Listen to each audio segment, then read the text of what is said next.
Sana yung mga mahal na nating sponsors, huwag niyong iwanan si Beyonce pagkatapos ng blessing. Sana nandyan pa rin po kayo. Handa po ako magtrabaho, handa po ako makipagtulungan sa inyo, utusan niyo ako, susundin ko po kayo nang wala pong halong pag-iimbot. Dr. Love, may panawagan sa mga bigating sponsor ni Viancy.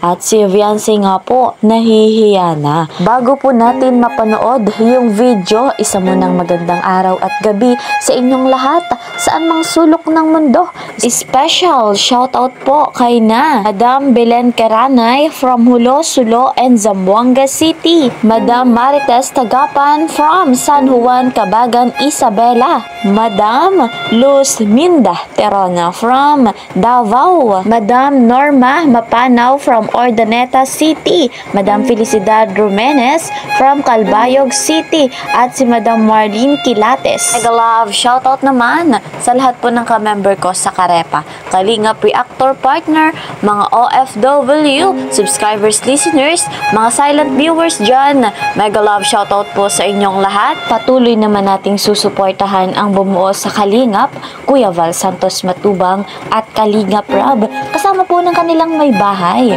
Ate Anna Vlogs and Jackie Tapia. Maganda ang layunin nila sa mundong ito. Nais pa po nilang maraming matulungan, kaya po deserve nila na suportahan natin silang lahat. Ako naman po na inyong lingkod, Kalingap Kel, ay patuloy na naglalambing sa bago po sa aking munting channel. Please po subscribe, like and share my videos. At huwag niyo kakalimutan, click the notification bell para po lagi kayong updated sa aking mga videos. Eto na nga po mga kalingap, ang panawagan ni Dr. Love sa mga bigating sponsor ni Viancy. Ayan, panoorin natin. Syempre, credit to the owner of this video, Dr. Love. Support po kami sa EDSA. Yan, grabe iba pagmamahal ni Ma'am Rixie. Yes, hindi po matatawaran at hindi po mababayaran ng salapi ang pagmamahal nila lahat. Lahat ng mga sponsor po, thank you so much po. Sana hindi lang po hanggang sama-sama na pagsama-sama natin, no? Sana hindi lang po pagkatapos ng blessing. Sana marami pa po tayong gagawin.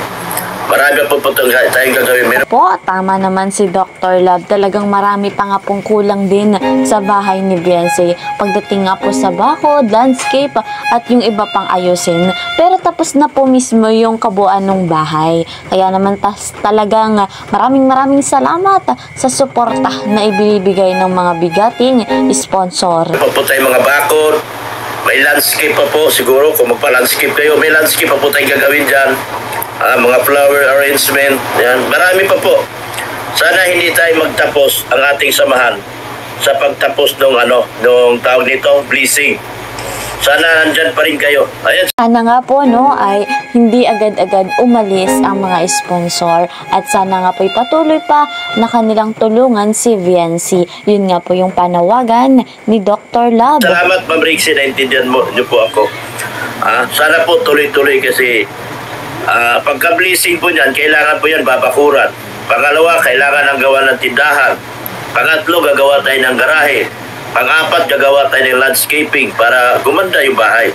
Para talagang magiging mansyon ng bahay, ang nagpapaganda po talaga, landscaping.